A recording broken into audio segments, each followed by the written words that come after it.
That's what's the matter. You feel it? No. I feel nothing. I'm dead inside. Okay, fair enough. Because here we come. It's popping up right now. There it is. First time feeling dead inside?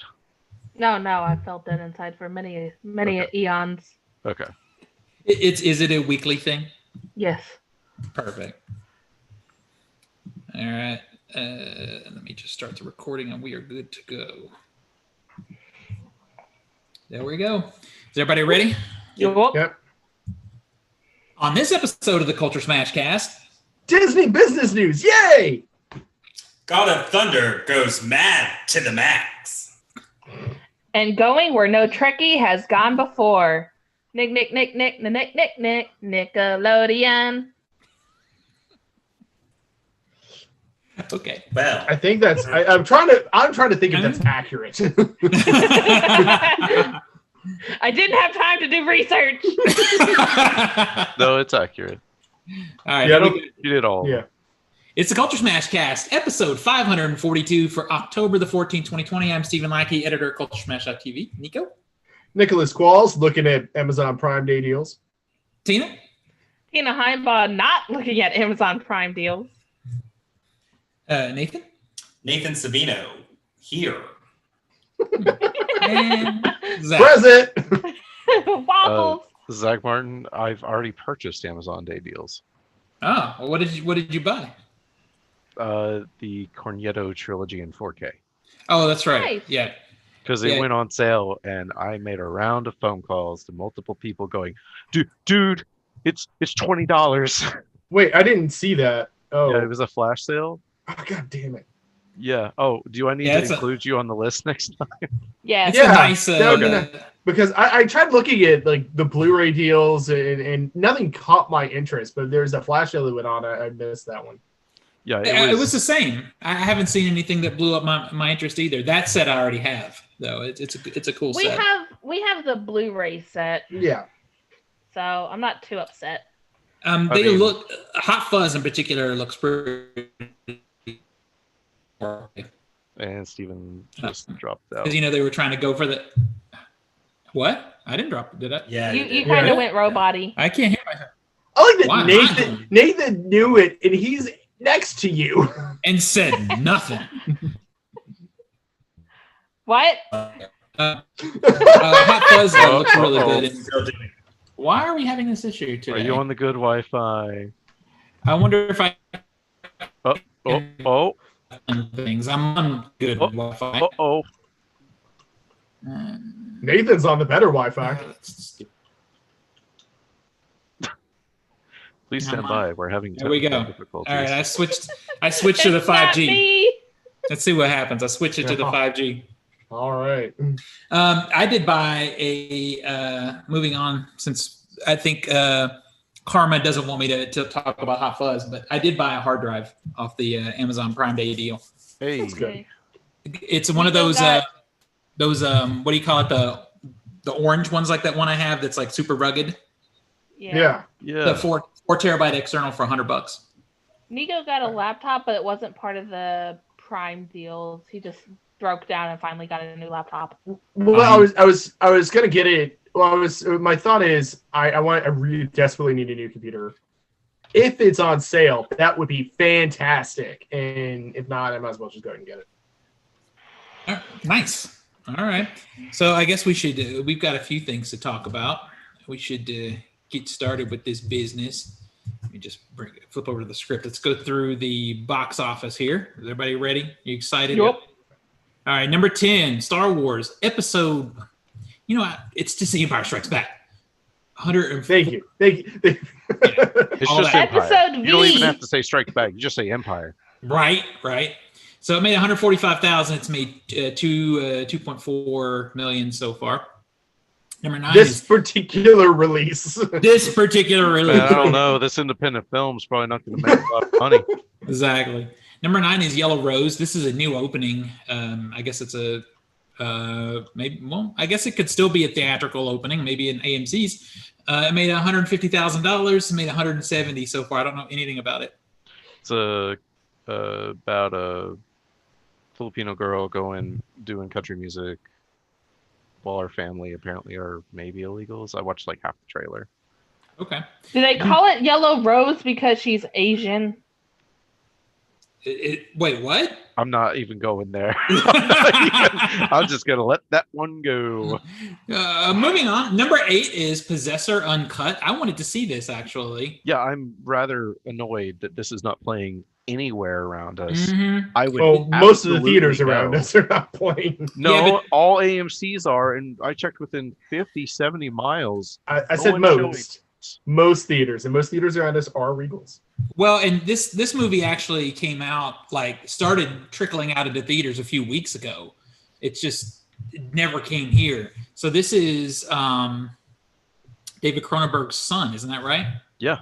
Directed this. It made 150,000. It's made $500,000 so far. It looks real cool. I'm interested. Like, our drive-ins not playing it. Instead, they're playing like Hocus Pocus. Right. That's the season. True. Yeah, but there are new releases here. Exactly. I agree. That are being exclusive to maybe some drive-ins, and maybe want to show Yeah. it something exclusive. All right. Number No, 7. it's Halloween. They want to show Halloween movies. Y'all something else. Number 7 is Infidel.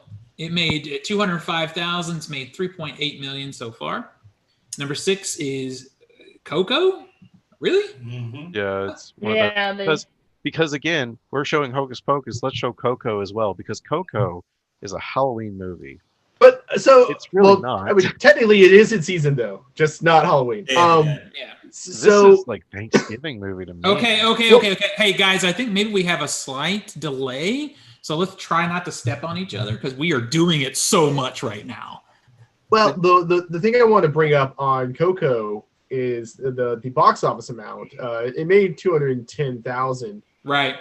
But its total box office is 209 million. It's like that's the total box office of Coco, including its original theatrical release, right? Yeah. So why are they showing that when no one else is? None of the other reissues are getting that number. Like with Empire, they're not showing Empire's total amount. I would love that. Yeah. The total box office amount of Empire Strikes Back. So could it be because Coco's the most recent?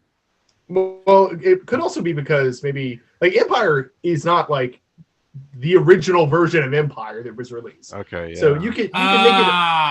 Yeah, that's a good point. Maybe Okay. that's But it. we're going to get to a later another re-release earlier in the list too, and I don't know if there's been a recut of that movie that would cause it to not use the original box office. Interesting. So number 5 is Unhinged. I still kind of want to see this movie. It made 682,000. It made 19 million and change so far.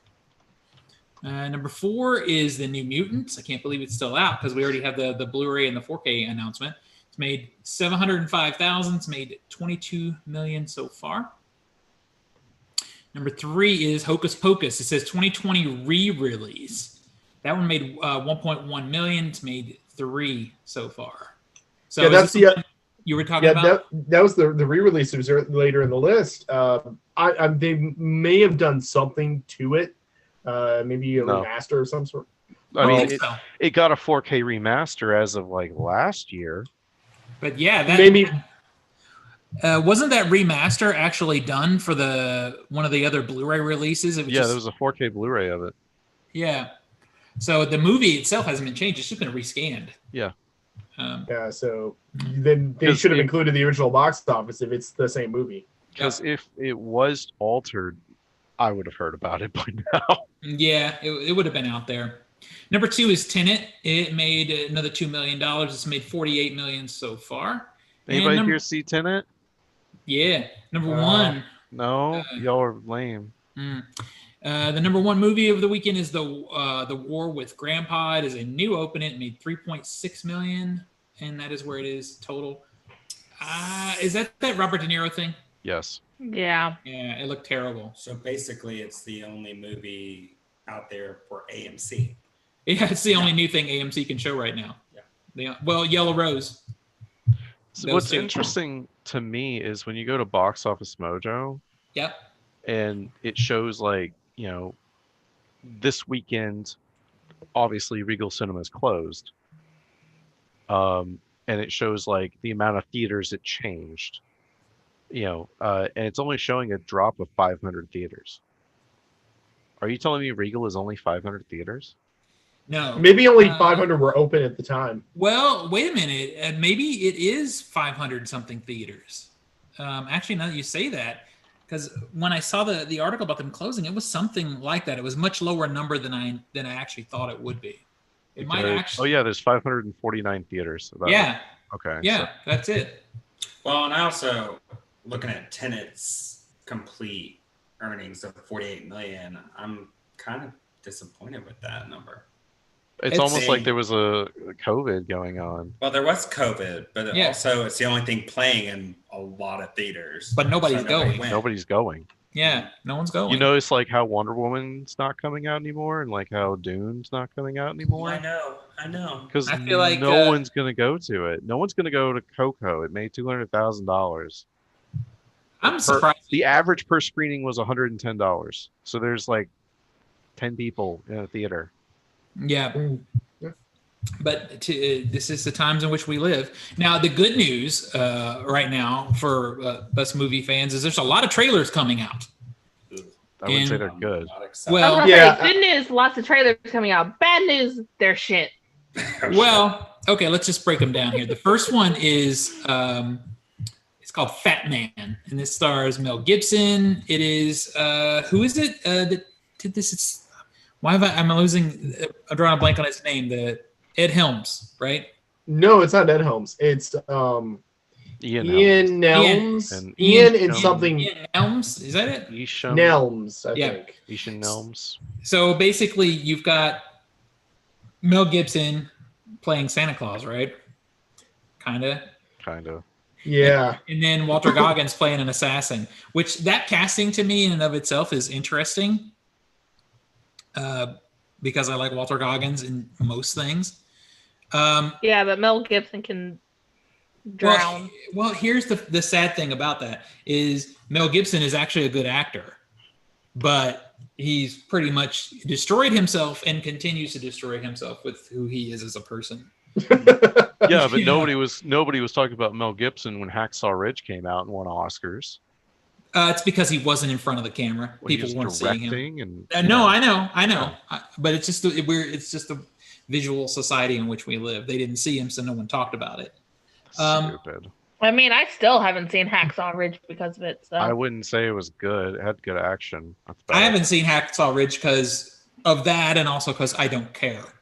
And it wasn't a movie that I cared about. I thought Band of Brothers was better. Well, I mean, that's Band of Brothers is Yeah. really good though. Well, I mean, great. Outside of action scenes, your story sucks. Yeah. Well, anyway, what did you guys think of the trailer for this? Crap. You know Yeah. what? This looks like a great coming to Amazon DVD red box kind of movie. It felt like a Netflix movie. It did Yeah, feel like a this- Netflix movie. does not excite me. And in I the could say that slightest. about all three of the ones we're about to talk about. Oh, I have, Like it felt so gimmicky that I just there's no way I'm gonna go see this. It's basically a kid gets coal for Christmas and he's rich enough that he hires an assassin to kill Santa. and it feels inconsistent tonally too. Like, Yeah. is it trying to be like surreal comedy, or is it trying to be drama? Well, I didn't get the funny out of it. I Like didn't get any even comedy the out of it. humor No. they were trying to portray just was not coming through. There's- I saw it. I just didn't think it was funny. It's a shame. Walter Goggins is slumming it because he's actually good and stuff. Okay, so the other one, and you guys could thank Nico because he posted all these into our group. Is Monster Thanks, Nico. Hi, God damn it. damn it, Nico. Monster Hunter. Okay, I have one thing to say about this trailer. Can I just? Okay, yeah. So obviously, this trailer has exactly what I think of when I think of Monster Hunter, Mm-hmm. the United States military. Well, I don't understand what you mean. Yeah, I don't know what you mean. Monster Hunter is That the is video so game. far Gotcha, removed from Zach. what Monster Hunter is. Yeah. Yeah, the video game doesn't have anything to do with the military. Oh, I haven't Not one played it. Imagine single like, bit. okay, you know Harry Potter? Well, we're going to make a Harry Potter movie, and it starts off with the American military. You'd be like, what the fuck is this? Yeah. Yeah. See, I haven't played the game, so I had no investment in that whatsoever. And I'm sorry, I saw better monsters in Kaiju in Pacific Rim. I was about to say Pacific Godzilla. Rim had better looking monsters. Yeah, but this has what's her name, Mila Jovovich, covered in dirt again, just like from Resident Evil. Oh, like great. I was Apocalypse. gonna say, if I Let's want get to the see that, same I'll just director. see Resident Evil. Like, Let's get the same okay, director. Let's okay, get Paul so- W.S. Anderson. So that is the compliment I can give it. It looks kind of bad. This looks bad, but it looks better than the last Resident Evil movie By how much? by a lot, because I saw that movie. Because the last Resident Evil movie didn't give a shit about its property. It was just like, fuck it, let's just finish whatever story we have.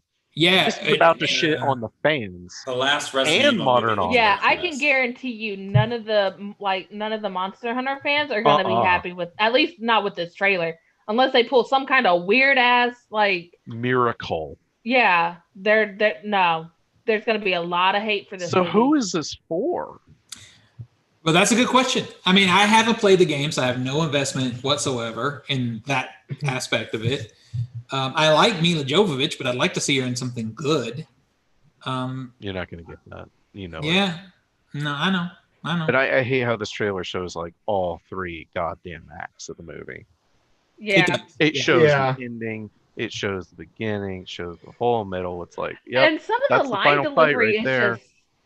just some of the line Bad. delivery is just so hokey. Like Okay. it feels like none of the actors, at least from the trailer, it feels like none of the actors gave two shits about actually acting in this movie. So I noticed this when I finally had headphones on watching it. Did anyone? It's a trailer. It's early footage. But did anyone else notice like really bad audio recording? Like it hadn't been processed yet. Some of it sounded like they were in a room recording ADR. I can't speak to that because we literally watched it on our phone over dinner tonight. So Okay. Yeah, some of the audio feels like it's not ready for prime time. It was definitely a paycheck movie. The people that did it just did it for a paycheck. yeah, There's no passion behind it. And is it because like it's so weird when you look at movie trends? You know, we had that that rock movie that was terrible, the monster which movie. one? What is it? Rampage. Rampage, and it was also based on the game. That was based. Yeah, that was based on a game that I've actually played. But people actually liked it. But it's terrible. It was bad. The thing about Rampage is it just needed all it needed to do to make fans happy was just have monsters fight. That's all you needed. You didn't need none of this drama shit. You didn't need like a deep storyline. And you really didn't need Negan. Fight. Because it legit had. It did. It had Jeffrey Dean Morgan in it. And it was really weird. Well, he's a good actor, but he was playing Negan. I mean, legit, straight up playing Negan. So I don't know. It's a weird trend of like shitty monster movies now, and I don't. understand who wanted all this. So What? how? Okay, pop quiz time. Steven, you saw Resident Evil: The Final Chapter. Yeah. How much did you say it cost to make that money? That movie, Oh, Resident Evil. the last one. $3. $3.50. Yeah, like a 6-pack of soda and some Fritos. I So- mean, I don't know, 50 million maybe. Yeah, you're a little over 40 million. Yeah. How much That's would you close. guess this one has? This I has would budget-wise. say 26. I would say like 100 million. I'd go in 100 million range too. 60 million. Okay. Yeah. Well, So- I mean, they're essentially It's- in that same space, I So guess. before If we anything has military in it, I bump the budget up by like at least 20 million. Yeah. So what's the point? so the point is, Resident Evil: The Final Chapter grossed $312 million. But here's the difference. It had an established franchise. Yeah. This isn't. It's a worldwide well, phenomenon. Well, it's okay. It's a game, but But Resident Evil had a whole series of movies behind it already. Yeah, this Monster Hunter doesn't have a movie going audience built yet. Not to the same degree that subsequent Resident Evil movies did. Exactly. The only thing that bothers me about this movie is that I like Mila Jovovich and she hasn't really done a good movie since Dazed and Confused, and that's sad. Well, I like the first Resident Evil. I like the first Resident Evil. You know, I was and, gonna say the first Resident Evil was entertaining. Dude, I tried It's- to watch it this past week and I fell asleep. I haven't seen it in a few years, so I've got the steel book It up here. is Maybe I should so watch it. slow. Well, we should Yeah. probably move on to the Fifth next Element. one. Okay, so let's talk about Oh, this. yeah, Fifth Element. Okay. Speaking of that's- video game movies, how about that Mortal Kombat? I mean, Jiu-Jitsu. Okay, Nice Okay, try, who dude. the fuck posted this? Because fuck you. So If I see anyone on Facebook Hey. saying, "Oh man, this looks good," I'm gonna fucking. To be fair, I did not post any of these trailers saying that they look good. I shared them to the group. No comments. No, I'm just saying if I see that on my timeline, I'm fucking blocking you. This movie looks atrocious. See, now I'm I gonna start posting it on your timeline. Try me, I bitch. will say though, this one looks like it would be so bad that it would be entertaining just because Nick Cage is being a little like kooky Nick Cage. And I love Because that kooky worked Nick well Cage. with Color Out of Space. it No, literally- God. Hang on. What were you gonna say? It literally gave me Predator vibes mixed with Jiu-Jitsu. I feel the Predator thing because it's I like mean, the guy it comes is- down and he has to like hunt, or if you don't hunt, he kills everybody thing. It is Yeah, essentially it's Predator. very it's Predator combined with Mortal Kombat. Okay, so let me ask this question: did anybody actually like the first Mortal Kombat movie? Yes.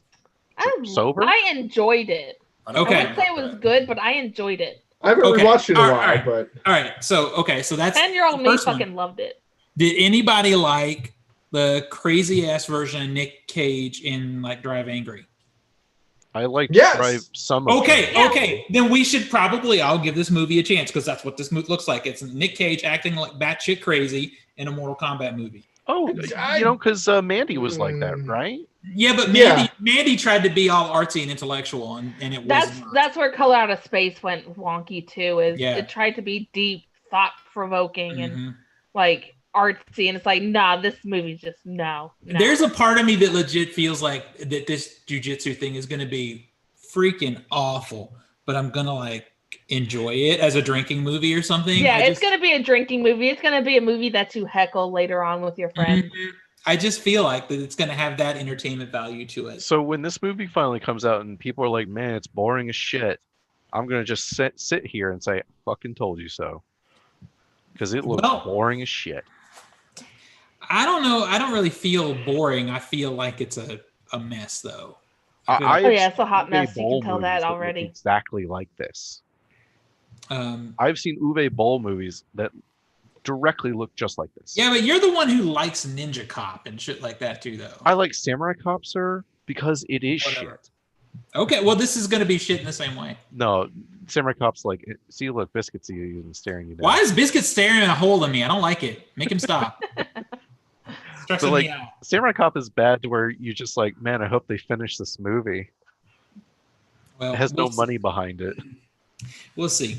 The only other thing about these trailers too is the end of the Monster Hunter one is I love I really do appreciate their dedication where the last line says only in theaters.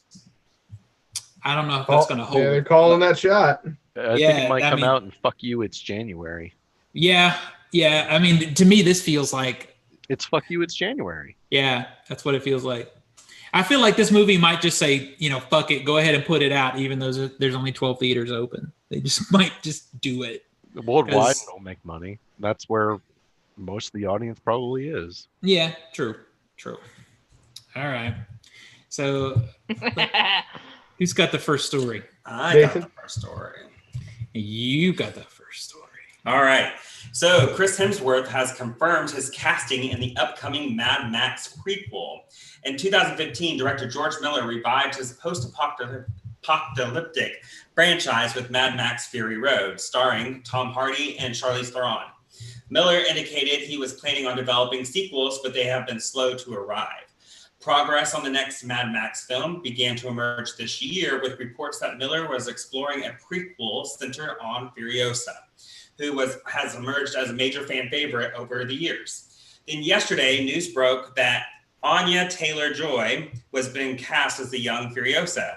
Additionally, Hemsworth and Watchmen star Yahya Abdul-Mateen will appear in the undisclosed roles. Major plot details and timeline for the film are still being kept under wraps. Hemsworth took to social media to confirm the announcement, saying, "Pretty damn fired up to be a part of a franchise that meant the world to me as a kid growing up in Australia." He further concluded his message with huge respect to George, Mel, Charlize, Tom, and all the cast and crew who have helped build this epic world. I'll do my best to continue the tradition of cinematic badassery. Of course, everything involving the Mad Max prequel is just speculation right now. The casting announcement for the new Mad Max emphasized that the film hasn't been officially greenlit yet, but the involvement of big names could help move it along. Before joining the Wasteland with Taylor-Joy and Abdul-Mateen, Hemsworth will reprise his role as Thor for the MCU's Thor: Love and Thunder. Fans are very excited to see him play the God of Thunder once more, but they undoubtedly are also thrilled to see him star in the world of Mad Max. So I think getting Chris Hemsworth to sign on to this pretty much guarantees a green light. Yeah. Yeah. But does anybody else think that they're missing the fucking point?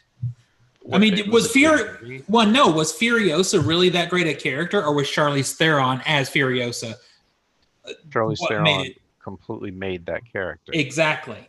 You know, Yeah, I am kind of I wholeheartedly ready to follow Miller. Like George Miller, I think will do a fantastic job regardless. But I agree, it's like Charlize Theron owned that role, and that's what fans liked, is she was so badass in the role. See, So now we're going to do a prequel and we're going to recast the character. It's crazy. okay, Crazy. Steven, I want you to name everything you can about the character of Furiosa, and including her like history and what makes her cool. Well, that's the point. That's the point. Her character, frankly, is not a lot.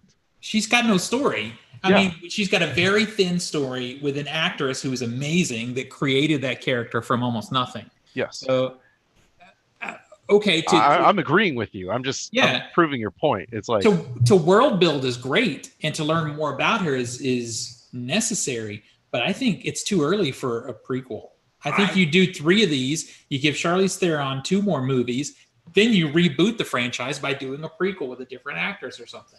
I think they're trying to make it a female-driven, basically, Mad Max. So they're basically trying to expand the audience to show a strong feminine character as a standalone. Well, for sure, I for sure agree with you. But what made her popular was this particular actress, you know. And this is a Charlize Theron thing, because people are still pushing for another Atomic Blonde movie because the movie was good or because she was awesome. She was the awesome. action was, She was good. awesome. She was really Yeah, she was amazing. hardcore.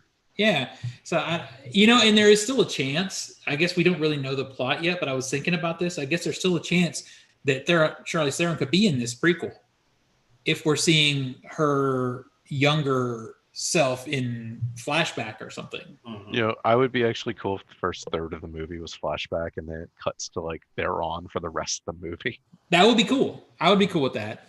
It really just annoys me. Turns out there's time travel. The whole movie's time travel. No. No. No, God, no. This is not, I'm so disappointed because we've been waiting for this forever. And when we start to get these, this doesn't seem like what any of us wanted, you know? I feel like this is the perfect time to remind you guys I still haven't seen Fury Road. What? How many times has it been playing over here? Hold up. Oh my God. I've never been invited. This is killing me. Even during the Christmas parties. It was. Yeah, Never been you're right. invited. It's on loop. That's true. It was on loop during the Christmas party. Well, we had to miss the last one. So That's true. Well, then we'll have to do after 12 Hours of Terror. Maybe we'll do like a post-apocalyptic night, and we'll 12 hours 18 of terror of plus terror. 2 hours. plus 2 hours. 18 hours. Well, since you haven't seen it yet, then you definitely should wait to see it here, because That's the conversation we No, had. you should Yeah, have seen it at the Belcourt when they showed it last year as a double feature, technically, with Terminator 2. that's true. Incredible. That's true. But we have to rectify that. You need to see it. I think you would actually We'll do really that like the it. same day that we'll do Midsommar. That is Oh, boy. That is 2 very Oh, different. boy. That is no, we're Dystopian. doing Midsommar and Climax. That's yeah. That's the double shot. Maybe we'll do Fury Road All right. and Book of Eli or something. Anyway, Fury Road and Terminator 2. That's. I Mm. mean, my gosh. Anyway, Yeah. I guess you just have to take us on our word that without Charlize Theron in this role, it's just not the same. Now, what I do like is Chris Hemsworth in a Mad Max movie, though. That casting is. I know you. I heard you. I swear to God, if he plays Max, I'm gonna. He's not gonna play Max. I mean, I don't think they would. There would be more of a big thing if they were recasting Max. Yeah. So I don't think that's the case. I'd be upset because canonically it wouldn't work. Right. Also, yeah, I would. But also, I doubt that Tom Hardy would be problematic coming back as Max. And that is the other thing is I love the even the bad, even like the crappy Beyond the Thunderdome. I still kind of like that movie. And I don't feel like Fury Road in a lot of ways gave Mad Max his due. So I want to see another movie with Tom Hardy playing that character where he has more than 6 lines. Chris Hemsworth actually plays the daddy. Well, that will be bizarre. But that's the good side of it, though. Is I like Chris Hemsworth, and he hasn't done anything outside of Thor that I've really wanted to see. So this is the good part. What, Ghostbusters 2016? Cabin in the Woods. Cabin in the Woods was amazing. So, but Cabin in the Woods was before, though. And he is the best part of that Ghostbusters movie. That's the point I was going to say. Yeah, the only funny part in that Ghostbusters movie was Chris Hemsworth. So, points for him. What story are we coming to? What story are we coming to? Zach. Well, we're coming to America again. But yeah. So it turns out the new highly anticipated comedy sequel coming to. That's the number 2. Yeah. It's just found a brand new distributor because Paramount Pictures doesn't have anything and keeps selling off their properties for whatever reason. So reportedly, Paramount Pictures is selling the movie off to Amazon worth roughly around $125 million. Variety reports that it will be coming to Amazon Studios pending the finalization of a deal that's worth about $100 million. Final details are reportedly still being worked out. If all goes well, 2 complex consumer marketing tie-ins with McDonald's and whiskey brand Crown Royal will be ported over. So McDowell's, will we get a McDowell's? Because I think we all will go to a McDowell's. I would go to McDowell's. I would go. That would be an excellent pop-up idea in a non-pandemic era. Right. You know what? The drive-through exists for a reason. That's true. Can I get curbside? So the new movie will arrive December 18th. So on one hand, I'm kind of sad that it's like, oh man, this is like the 3rd time Paramount's just sold off movies. And when they've done it, but previously, it's because they're typically not good. Exactly, and that is the feeling I had when you, I guess it was you that posted this article. Yeah, I mean Craig Brewer is directing, but but Craig Brewer did I love Craig Brewer. I mean, like as a person, he's a cool guy, great guy. Yeah, but he also did the Footloose remake. Yeah, but he also did Dolomite Is My Name. Yeah, and that one was good. And he did Black Saint Moan, which is also really good, and Hustle and Flow. He did do the Footloose remake, so I mean, sometimes you got to get a paycheck. Footloose is a paycheck. Man, he was passionate as hell about that movie. Apparently, he was. I don't know if it was a paycheck.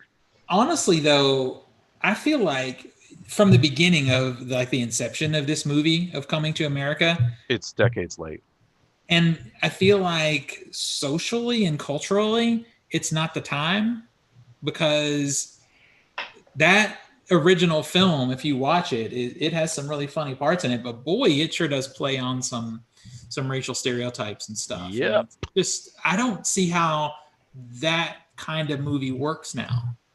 So I'm honestly not surprised that they sold it off just to dump it on streaming somewhere. I mean, it worked for Cloverfield Paradox, right? Oh my god. Oh boy. Yeah, that was one of the 3. Yeah. What was the other one?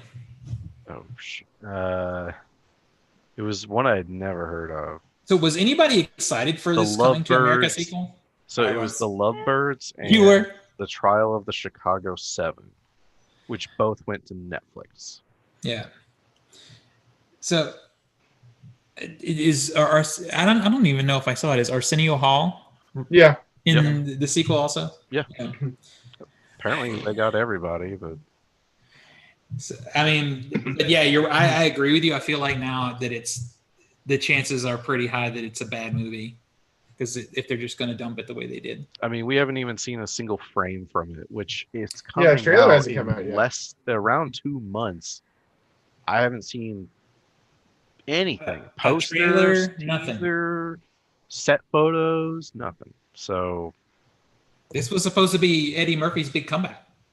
no, that was Dolomite is was my name. yeah. I know. I feel like Dolomite. I feel like that was more almost like an indie thing.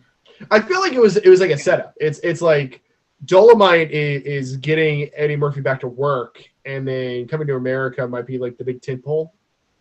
But Oh man, I don't think it's gonna do well.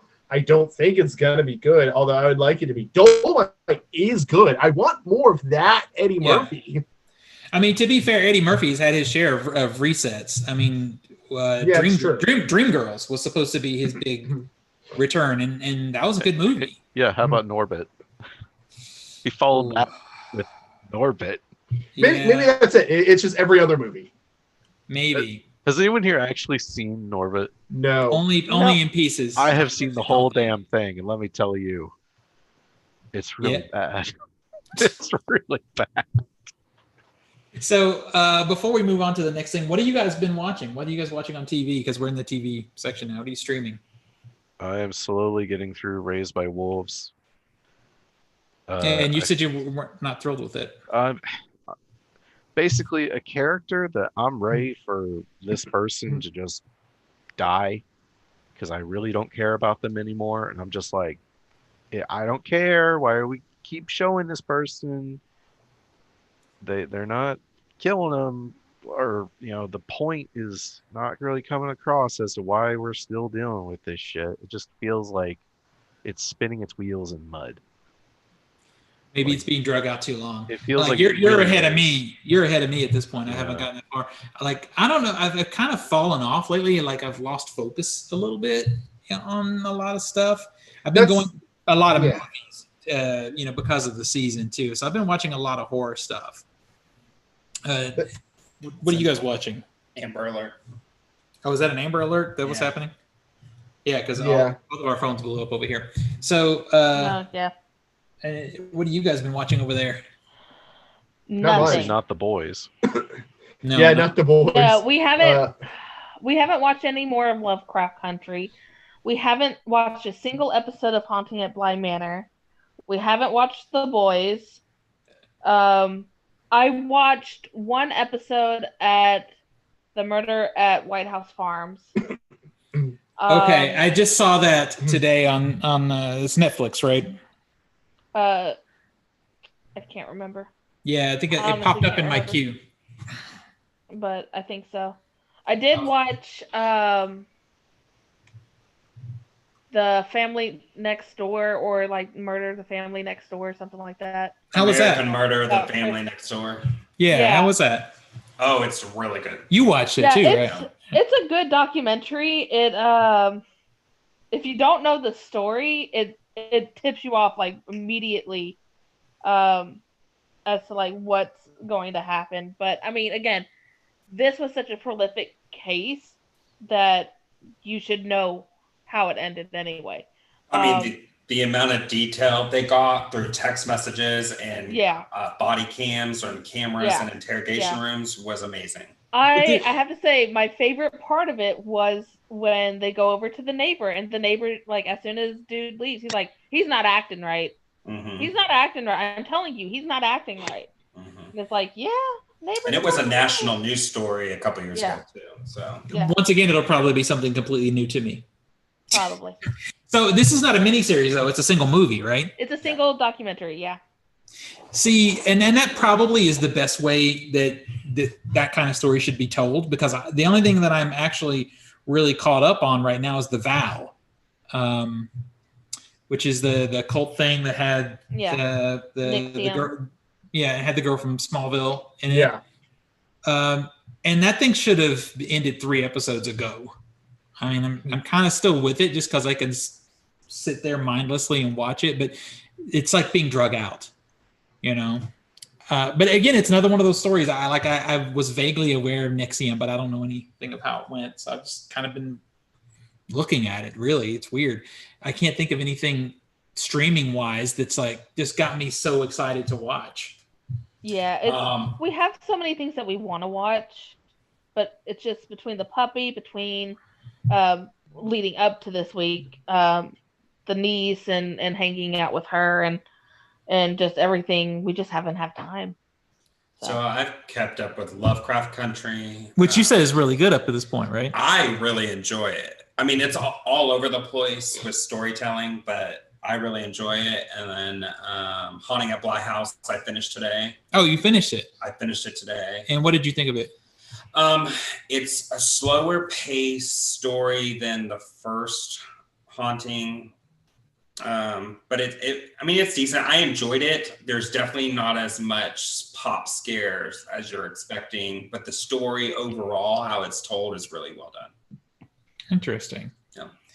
Yeah. So I've been trying to do the 31 days of Halloween and trying to stay up. I had the foot surgery, and that kind of has messed me up a little bit, but I'm getting back on track. I did just look at, I got a copy of The Haunting from Paramount, which is it's their newest Paramount Presents release, and that movie's not very good. Which The Haunting? It's the one that has Liam Neeson, Catherine Zeta-Jones. Okay, yeah, that one's fun for me, but it is not a good telling of The Haunting of Hill House. Well, apparently the thing I learned from the bonus features is that it's barely even connected because they had a lot of trouble getting the rights to the book. Really, so they just kind of did their own thing. The names. Mm-hmm. Really, it's just the names. Speaking of things that aren't good, yeah, I decided to sit down and rewatch John Carpenter's Vampires for the first time in like 15 years. Yeah? Yeah, that movie's not good. It's enjoyable up to a point, and then you're just like, okay, this is sloppy filmmaking, John. Well, I mean, everything after Deborah Hill, you have to look at it with a questionable eye. Oh my gosh. It's like, okay, we're going to transition of an all red screen. I'm like, but that movie, I gave that movie a pass for a while because it was back during the era when I actually enjoyed James Woods, but he's kind of in the Mel Gibson camp at this point. So I don't enjoy him nearly as much as I used to. Yeah. So I will say I have read 3 books. We've been reading a lot. Yeah, read Throne of the Crescent Moon, which is for our book club, which is like a high fantasy, Middle Eastern setting, high fantasy story. Read Salem's Lot because I had to get into the spoopy mood. So what did you think of Salem's Lot? It's a slow burn. Yeah, I thought so too. It doesn't really pick up towards the actual action until 100 pages away from the ending, if that. But I enjoyed it. Okay. Let's see. I read Carrie, which that was fun. I was gonna say it's great. That's a great book. And The Astonishing Color of After, which is a very emotional ride, especially if you've lost your mom. So, but that one's such a good story, though. I ended it crying. That's how it touched my emotions in bad places. The emotions. Good places. But and currently I'm reading a story called Valentine. So I got a copy of the Hunger Games prequel. I got halfway through it and dropped it. Songbird of Snakes or Ballad of Songbirds and Snakes. Yeah, that thing. It's terrible. That's everything that I've heard from all of my book clubs and book blogs is ick. Yeah, if you like anything about the original book, it kind of devalues that character. Yeah, pretty much. I will say one book I'm looking forward to reading is Magic Lessons, which is a prequel to Practical Magic. So Yeah, so there's 3 books in the series: Practical Magic, then there's the prequel that deals with the aunts called Rules of Magic, and then this one is Magic Lessons, and it deals with Maria Owens, the person who is the one who starts the curse. So Okay. I'm looking forward to reading that one. All right. Well, let's move on to the big story of the week, the business news. Oh yeah, the fun bit. Welcome to Business Insider with nerds. Let's go. From CNBC, so it's a legit business story. Disney is restructuring. Wow, I'm done. Centralizing its media businesses into a single organizational branch of the company that will be responsible for content distribution, ad sales, and Disney Plus and its streaming. Basically, as part of the venues of which its content gets shown. As part of the reorganization, Disney tapped Kareem Daniel, the former president of Consumer Products, Games, and Publishing. He is now going to oversee the new media and entertainment distribution group inside Disney, which an official name for this structure hasn't been released, at least on this article. But he's charged with basically making sure streaming is profitable. Whereas if you're familiar with Walt Disney Studios and Marvel Studios and all the studio stuff, all the stuff that makes the content, Alan Horn and Alan Bergman are still remaining in charge of the company's various different production studios. They're basically going to make the content, and Kareem Daniel and this new distribution department is going to be pushing out the content into Disney Plus, Hulu, and theatrical services and things like that. Disney has been struggling, as all movie production studios have been in this COVID pandemic. Tentpole Marvel movies have been pushed back, so that's why we do not have a Black Widow movie yet, while other movies have been experimented with releasing to Disney Plus, as we've talked about ad nauseum with Mulan and its premium $30 extra fee. And additionally, Pixar's Soul is going to be released straight to Disney Plus, not the premium route, later this December. And as of August, Disney has 100 million paid subscribers across all of its streaming offerings. More than half of those are subscribers to Disney Plus. So it's interesting, when this story came out, I feel like this is just typically what happens is people lost their minds because they didn't actually read the story. Yeah, well, I had to cipher through the story because it's business is nonsense. It's just Disney's restructuring. Yeah, it's a lot, but because of the basically bookends of the story, which are they're restructuring to focus on direct to consumer, and then they're releasing Soul, basically for free if you have a subscription already to Disney Plus. What I was reading from other sites is, they're not going to put movies out in theaters anymore. And I'm like, that's just not really what this says. Now, what I think it does say between the lines is they will probably have a tiered, form. Like, I don't know if it's based off budget or if it's perceived quality of the film, but I think they will start trying to push more stuff direct to Disney Plus. But they're still experimenting, right? So Mulan in the premium package didn't make enough money. Didn't do as well as they had thought it would. So now with Soul, they're going to experiment again and just drop it out onto the platform and see if they can pick up enough additional subscribers to help warrant the cost of the movie. I don't think that's going to work either. I don't know. Maybe it will, but it's going to be interesting to see. The problem with Mulan is you don't have to. Numbers. That's true. Well, the problem with Mulan is you don't have to be a Disney Plus subscriber. You could just drop the $30 on it. Exactly. And if you do that, and you don't, that's the number I'm actually probably the most curious about. Who paid for Mulan that isn't a Disney Plus subscriber? Because they want you in the ecosystem. If you're not going to be in the ecosystem, there's no point. Don't do it. And that's probably why they're doing this with Soul. Exactly. And you won't see the numbers, but you will know the result. Yeah. Because if they're successful in one route, they'll continue to do it over and over again. Yeah. So that's the only way we're really going to know. But you're right. They're not going to stop doing theatricals. This experiment won't be a fair experiment until we're back at 100% theater capacity. exactly. So they can actually compare. Right now they're just doing what they can to get people to watch stuff. Well, and also if you follow the other side, if you're following the business, is they are losing the battle with California to reopen their theme park out there. Yeah. Not only that, they just laid off like 20,000 people, mostly seasonal. 27,000. Yeah, 27,000 people from the parks. Well, So- there's a lot of or union workers that are getting let off too. Yeah. So I mean, they've got to do something to make money because the funny thing is I don't think that the restructuring is going to really have much of an impact on theatrical, but where it does have an impact, and I had this conversation with Zach earlier today, that is definitely for hardcore movie people going to be an impact is in physical media. Because if their goal is to really start trying to push people into their streaming ecosystem, the assumption is those catalog titles that we've been watching for, like that just came out, Hocus Pocus and Beetlejuice, stuff like that, we're not going to get any more of. In fact, that is the rumor right now. A pretty hardcore rumor is that those are it for catalog titles.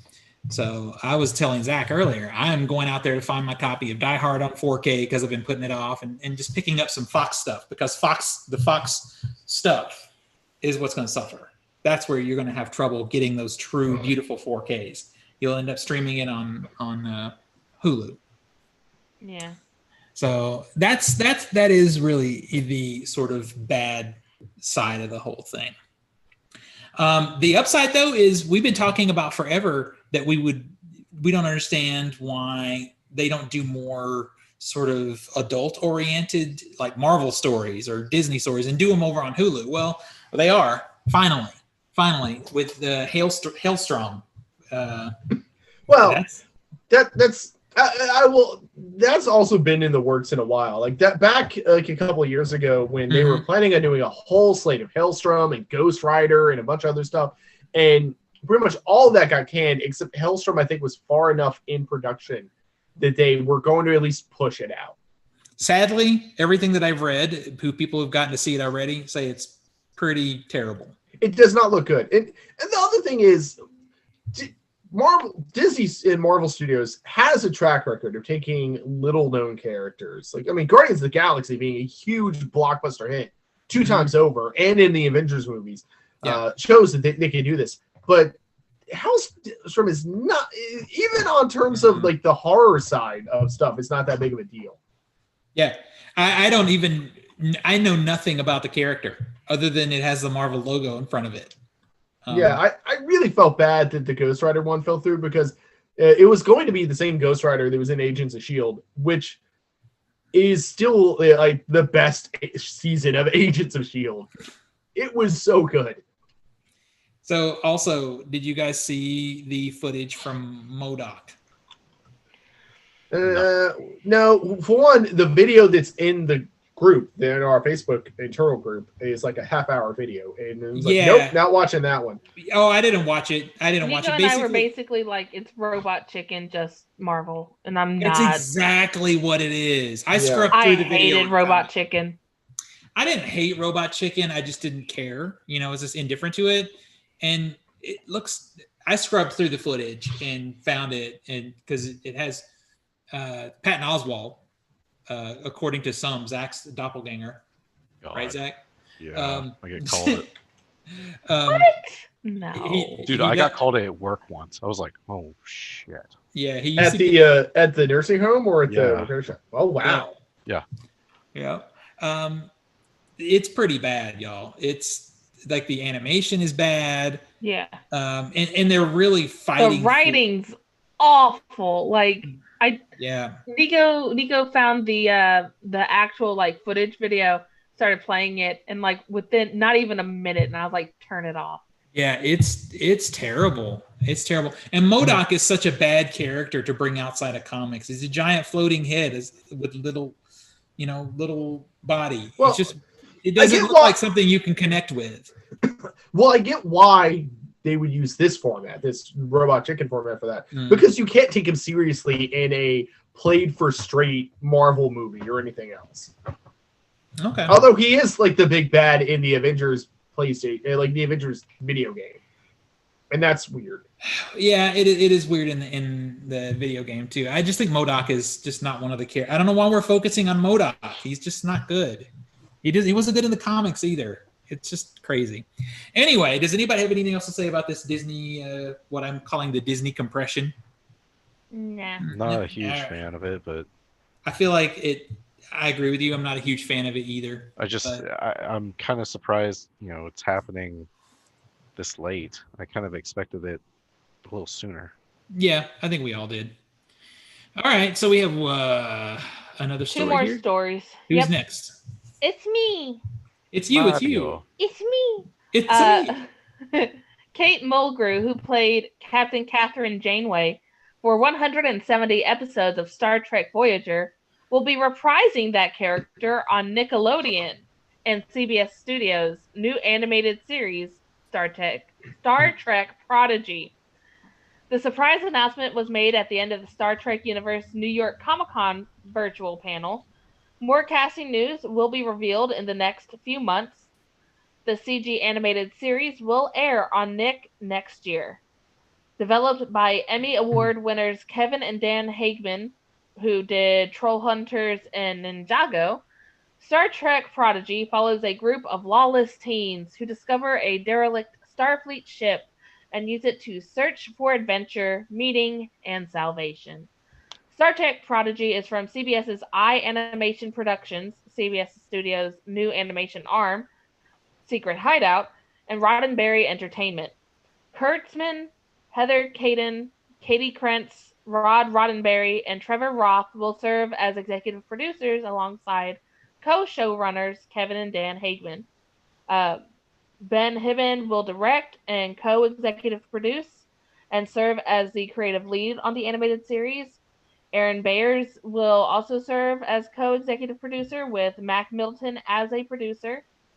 Production of Star Trek Prodigy is overseen for Nickelodeon by Claudia Spinelli, Senior Vice President, Animation Development, and Kelly Gardner, VP, Current Series Animation.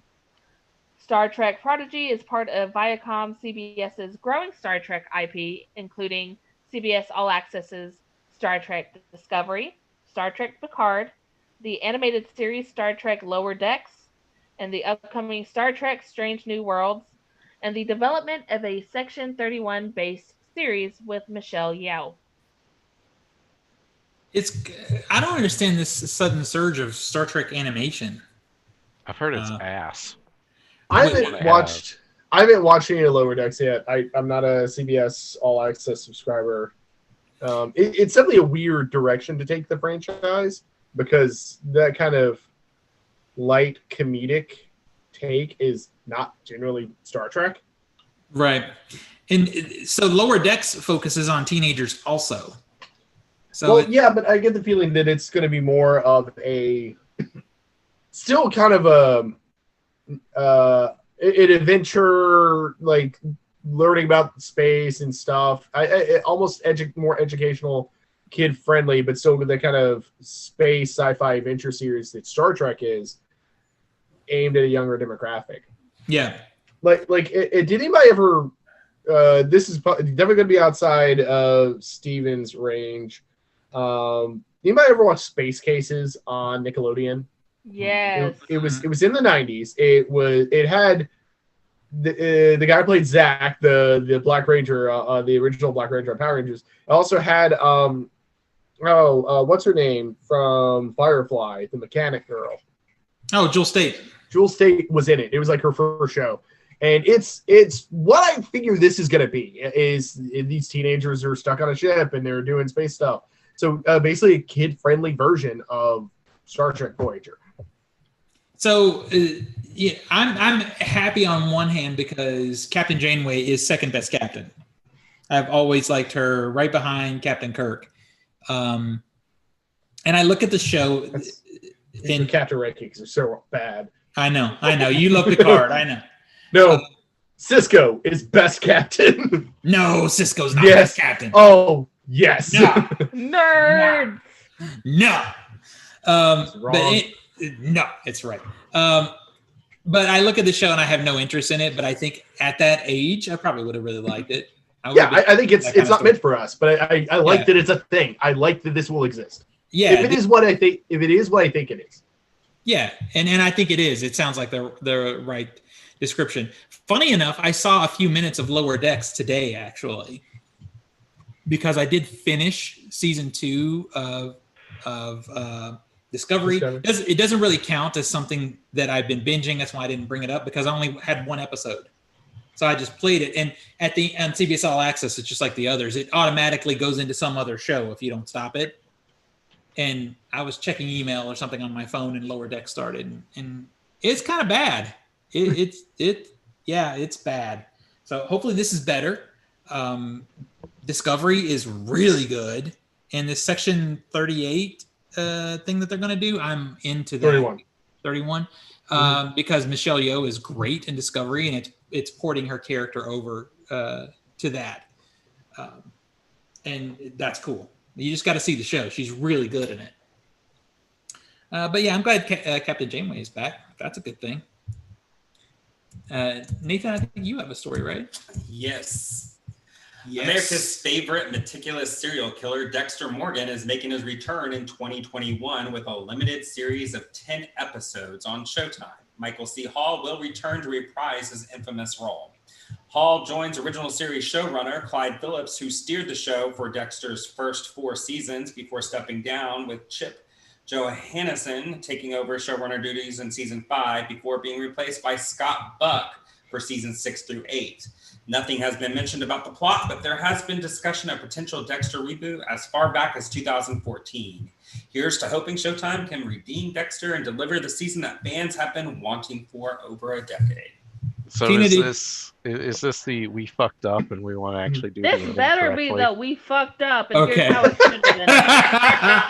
I was gonna ask Tina about this because this seems like her wheelhouse, this show. Oh yeah, like me and my mom watched it religiously, and we got to like the last 2 seasons and we were like, what the fuck is this? Oh, we were so mad. And yeah, we were so many people were just all over so again? disgusted. So this is an old show, so spoilers are okay, right? Yeah, absolutely. Okay. Yeah. Only because I loved this show. Like I'm like you. I was all in it until they killed off Julie Benz, who I love, and I was like, I just sort of faded from it. So I don't know how it ends, but I know people lost their shit over the ending of it. I remember Chase, my former roommate, was quite upset. Let's just say that. Yeah, like quite upset about it, and I remember him just ranting about it for like 30 minutes once, and I'm like, "You good?" Nowadays, I am that person when it comes to Game of Thrones. It's like, I'm good. Here it comes. Here comes the rant. I feel it. Yeah, Zach got so mad he sold off his Game of Thrones box sets. Yeah, I sold them all except for season 1 because that one's rare. I can get more money for it. Right. Well, this kind of makes me want to go back and give the rest of Dexter a chance, because I'm hoping, maybe they know what they did wrong or something, and they are actually going to go back and fix it. Although it's how many years later? I mean, I guess they're going to have to build that into the story somehow, right? Let's see. It stopped.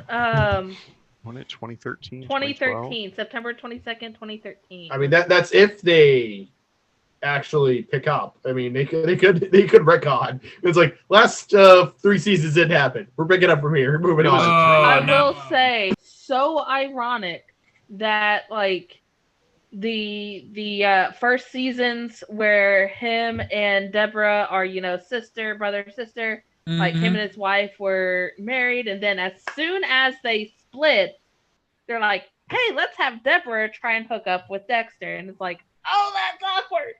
Oh God, that's so twisted. They should have just stopped after Trinity. They should have just stopped. Well, hopefully they're gonna fix it now. They better. We'll see. It's funny, y'all are like, "Oh, that's so messed up," and I'm like, "What? Game of Thrones." We've one of them is a fantasy, series with dragons and shit, and the other one's kind of very gritty and reality based, kind of. So yeah, the setting, and the world building And has it wasn't messed up in the whole, they were raised together. I mean, that was messed up, but it was messed up in the fact of no setup whatsoever in any of the previous seasons. And then they just decided, she learns his secret and now she's attracted to him. It's like, the fuck? Like, I know she's white, but hold up. You something. Anyway, I think as that miniseries draws closer, I will go back and finish it. I am glad that the first two seasons are really good. They're really solid. I am glad that they're getting Dexter back, like Michael C. Hall. I always want to say Anthony C. Hall, but no. There would be, to me, no purpose in doing it without him because he is that character. He is Dexter. Like, he was kind of like Furiosa. Yeah. Bring it back. Full circle. All right, so we had some discussions, and I didn't put an article, I just threw it in here just to talk about it for a minute because Nico and Zach and I had discussions about the Lord of the Rings 4K announcement. Who's getting that? This is all the extended films, right? That will be all on Nico. It's theatrical and extended, but there's 0 bonus. Well, didn't you say, or at least theorize, there's going to be like a mega box? Like the word on the street is that this is the holiday. We're getting it out there, and then next summer they're going to come out with some just banging box with like new bonus features. Every freaking that's thing the one I'm throw at it. Yeah, but that means I have to get all the Hobbit movies too, though, right? See, that's the thing is, I'm going to wait on what that is, because if I look at that and it's like $200 and it's half of it I don't want, or the new bonus isn't worth it, I'm gonna pick up this set, which will have lowered in price by then, and just swap out my discs. Although honestly, the bonus features in The Hobbit are probably better than The Hobbit. So the bonus features in The Hobbit are better than the movie. The Hobbit. Yeah. Okay, so now you make a point that I have to reconsider. Because what I was those going bonus features are really good. They are, but then you realize all of this doesn't matter because it was a shitty movie. But see, I don't agree with that. Well, it's they're like pouring love into. It's basically the diaries, right? It was just the diaries released online, right? I don't know. Yeah, we don't know what the bonus features will be. But one of my favorite documentaries is Lost in La Mancha, and that's a documentary about a failed movie. I mean, just the movie making information and that passion and love and that kind of stuff is what I like to see. What I was initially going to do until Nico just fucked it all up was that's what he does. Yeah, I was going to just get this 4K set that's coming out with these 3 extended cuts because that's the good movies, and then I was going to go and buy the Blu-ray extended cuts used somewhere that have all those killer bonus features and just be done with it. But now I got to rethink, because if the Hobbit movies have good bonuses, I would get it to watch those. What? I'm looking at this list of bonus features just for the first Hobbit movie. Yeah. 1, 2, 3, 4, 5. It's at least 8 to 9 hours of bonus. That's my boy PJ. And I'm like, I'm like, oh damn, I kind of want to see that. Yeah, exactly. That's Peter Jackson. Oh God. It's like, oh damn it! It's just that pretty much cements it. I'm gonna spend $200 on a box set with 3 movies in it that I fucking hate. Oh. Yeah, so this will be an entirely Nico purchase. I love Lord of the Rings, don't get me wrong. Yeah. But he is such a fanboy. It's like, yeah, he enjoys Friday the 13th, but that's a me box set. Sure. Yeah, same. So this will be all on him. Dude, like the entire bonus feature behind how they created the dragon Smaug is 3 hours. Smaug? Oh my God. It's see, I gotta 3 see hours. I gotta see that. Oh my God. I gotta Wait, so they go I into mean, how they that's the thing that created makes it stuff? fascinating, because I love that the bonus features are that in depth, because it shows that they tried.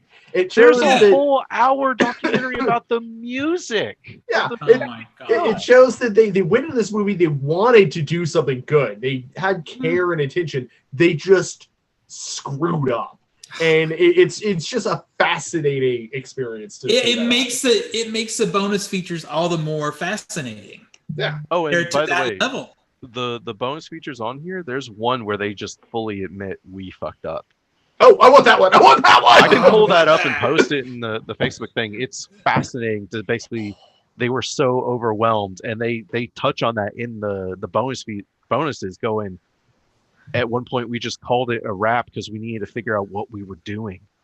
Oh my god. I mean, love it is a that. markedly different kind of production versus Lord of the Rings. I mean, like Lord of the Rings came out of nowhere. Like The Hobbit had all these eyes on it. Peter Jackson wasn't even supposed to direct it. It was Yeah, going to be Peter Guillermo del Jackson Toro. didn't even have this slated for himself. It was originally 2 movies, and then it was 3, and then I the amount of studio interference on this one, it's I want to see the behind the scenes of this movie, just because, and I've seen some of the behind the scenes before, but there's just so much. Thanks, Nico. Yeah, check You're out welcome. the Facebook. That's your fault. Check What? out the Facebook group if you want You to know, see that. if you want to watch something this week, Oh, if you want to watch something this week or pick up something this week, you can. And I don't know, are there any good things? Well, I see one good thing. Batman Yeah, Death in the Family, I hear it's not good. so that's the I believe that's the experimental choose your own adventure It is. movie. Yeah, this reminds me of So, the early So if anyone's not familiar with the Batman Death in the Family story, the comic book story that this is based off of, it's a 80s story where the second Robin, Jason Todd, DC Comics did a phone poll. You could call a 1-800 number, or I think you can call one of 2 numbers, but basically you vote for the Joker killing killing Robin, or not killing Robin. Does Robin die or does Robin live? Let's just say the bar was set pretty low. Yeah, it did not work well for Robin in that case. He came back later because it's comics, but he did die and stay dead for about 20 years. That's a worthy death. Yeah. Right there. That's a long This, you get to choose your own adventure, so you can choose if he dies or doesn't die and what direction it goes in. This is like that terrible Black Mirror special. Oh yeah, What was it called? Bandersnatch. Something? Bandersnatch. Bandersnatch. Yeah. Benedict Cumberbatch? Right, that's it. Yeah. Also out this week, let me just right here is the beautiful deluxe Friday the 13th complete set. So good news and bad news about this. The good news is it's beautiful, and it's gorgeous. it Because is. I also have it, and mine's downstairs, and I've started breaking mine in. And the posters, the posters are so good. There's bad one. news. The lithogram is this. This is fine. This is good. But the original artwork from the first film, that poster, I love that poster. Yeah. So it costs about an extra $30 or something to get that one, and I feel fine about that. Bad news about this set. You're welcome for this. Thank you. Yeah, for research. Well, no, it wasn't just you. It popped. This is all over the place now. Oh, okay. It is. There are a handful of issues with this box set as far as quality control. There is one movie that's missing some footage. There is one where the audio drops. Now that isn't on all the discs because it's not on mine. There's two or three places where they've got some screw ups on the actual discs, and they haven't made an official announcement about what they're going to do. But I'm pretty confident that I know, because we had the same issue with the Halloween box set, is they'll do a disc recall and replace the discs. But until then, you've got how many? Do you remember how many was that? There's 3 or 4 issues. So in 3D, Friday the 13th Part 3, 3D the opening credits up a little bit. The credits are no longer coming out at you. They stop. That one you can only see if you're watching 3D. And then there's another problem with the 3D to where they're not lined up. So one image is taller than the other, so that's Mhm. fucked up. The other issue is in Jason X, when he slams the girls against the tree, their audio is now missing. Yeah, see, I flipped through that. It didn't feel like it cut out on mine, but maybe. Yeah. Maybe it's not on every disc. Yeah, I mean, it's wondered. widely reported though. It so is I'm not widely sure. reported. Yeah, it's On Freddy versus Jason, now the lossless audio is now a lossy audio, even though it's listed as a lossless on the packaging. Yeah. On top, which is a downgrade, and then on top of that, the there's a shot of gore missing in the uncut Jason Goes to Hell, where somebody throws a punch at Jason, he grabs it, and he breaks his wrist out. It's just missing, even though this is the full uncut version. So it's definitely. Would you send me that list so I can double check my copies? Yeah. But you're going to see it. Here it is. Here's the YouTube of the missing screens. Yeah, those are not disc. Most of that is not disc errors. That is like mastering errors. So it's going to be on all the discs. But what they did before is, I'm sure what they're going to do now is they're just going to do a disc recall, and we'll have to send them in and swap them out. I'll send you some pictures to compare. But it's annoying. Yeah. It happens. It sucks. But I realized when it came in, I was like, well, shit, now I got 2 copies of Freddy versus Jason. Because it came with my Freddy Krueger set, my Nightmare on Elm Street collection. So well, and see that set, I have that set as well, but I'm gonna get rid of it because all signs aggressively point to that being the next one that gets a restoration. I'll get rid of it once I buy the next one. Because I still get cravings to watch, Dream Warriors. I do too, but that set, like, it's just kind of shitty. Like the transfers aren't that good and stuff. So yeah, I'll be fine. I can wait. But yeah, so I wouldn't discourage you from getting it because here's what's going to happen. If you try to wait for them to put out ones that have the fixed discs in it, you won't get it because it's very limited. I did see a video of one of them, one copy in a Best Buy, for example. So it's not something you're going to be able to just easily get, pick up a month or 2 months from now. It just won't be around. Oh, also some people reported their discs were like had fingerprints on them or scratched. That I did check. My discs were okay. Yeah, my discs are clean, so I didn't have any issues with that. Yep. Yeah, mine too. All right, so that is out, and again, it is beautiful. It's just it is worth it. It is so worth it. It is a very worthy because you can get that thing for $120 now if you're just buying the box, and that's a great buy for all those movies. El Camino, a Breaking Bad movie, is out in Steelbook. This surprises me because wasn't that a Netflix movie? Yes, it was. Yeah, so I'm kind of surprised to see that. Well, it was released to Netflix first, but I mean, it is still Breaking Bad, so I'm sure Vince Gilligan had some say and was like, all right, I need to have a home video release because people will also own Breaking Bad, so they need to be able to have this with it. And also, I mean, other people who have released Netflix shows have had home video releases. The Marvel shows have had home video releases. They have has home video releases. Well, you say that, but we still don't have the last season of Stranger Things. Yeah, that's fair. Yeah. All right. So also this week, Mallrats, a limited edition is out. If you like that movie, it's put out by Arrow Video, and it is a wonderful set. It has multiple cuts of the movie. So it has the you guys have seen this movie, right? You guys seen Mallrats? Yes. Yeah. Oh, I totally have seen Mallrats. Okay, I was going to say. It's sitting on our shelf right next to a lot of the other Kevin Smith movies. Okay. So this version has a crap ton of new stuff that Kevin Smith did bonus features wise. Because as it turns out, he's doing a sequel. That's his slated for next year is to do a sequel.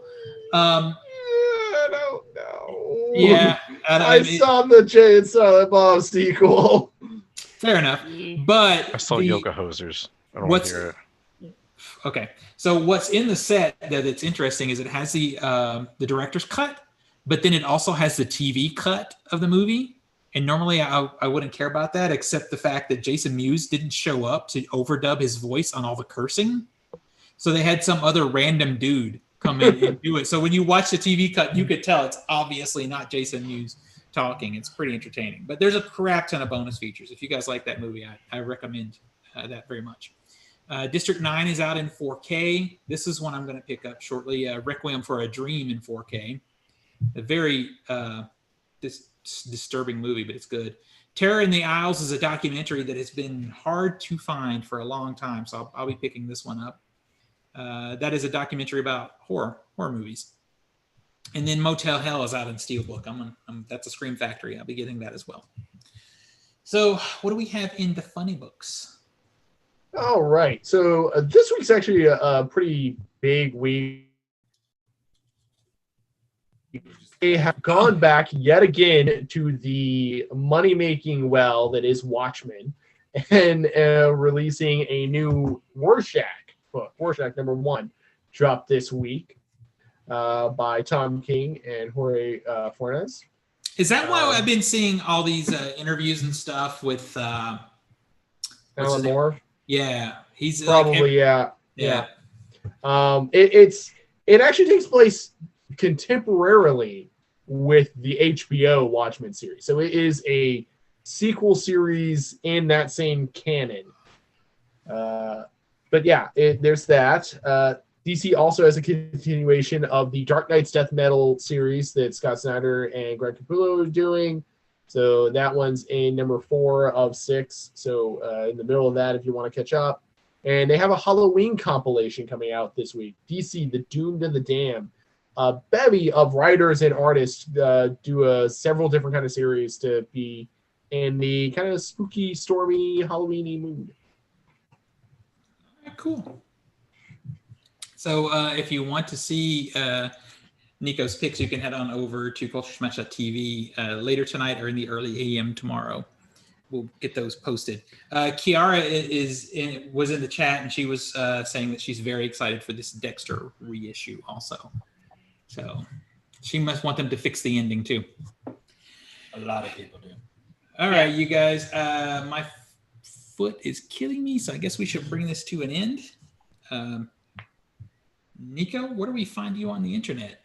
You can find me on Twitter and Instagram under Nico Scream, NIKOSCREAM. Mostly on Instagram, posting a lot of photos of our dog, which Tina will get to later. On Twitter, talking about D&D stuff, some comic stuff, things like that. So check me out there. All right, Tina. All right, you can find me on Instagram, Twitter, and Discord at Cheddar Popper, CHEDRPOPPR. And as Nico mentioned, our beautiful pupper on Instagram at the.shadow.pupper. Nice. Nathan? Find me on Instagram, Nate_R_70. Find me on Switch, Nate70471. Nice. Apparently, Nady Hoochie. Yeah. That's true. And on here, Nady Hoochie. I changed my name. Zach? You can find me. I am on Instagram, Master of the Matrix 91, and you can find me on Steam as well as Discord, A Dangerous Mute Lunatic. I have been playing Phasmophobia because it's trending and it's popular, and by God, it's terrifying. Okay, so that's friends. The thing. That's the ghost, ghost hunting. Yeah, game, you play right? as a ghost hunter, and all you're trying to do is figure out what type of ghost it is and collect evidence and get out because the ghost will kill you, and it is absolutely terrifying. So, yeah, so he was live streaming the other night their play, and I watched it, and it was like 10 minutes of just walking around talking about who has a flashlight and who's picking this up and that up, and I was like, oh my God, this is boring as hell. Yeah, it's if you're watching it, you're just like, this looks so boring, but it is so scary to play. All right. It's weird. So find me at All Things Culture Smash, also Off the Shelf Movie Night on Facebook and on YouTube, and here every Wednesday night. I guess we'll see everybody next week. And we are a week and a half from 12 Hours of Terror. Yes, we are. Yes. A week and a half from 12 Hours of Terror. Mm-hmm. We started quarantining. Us too.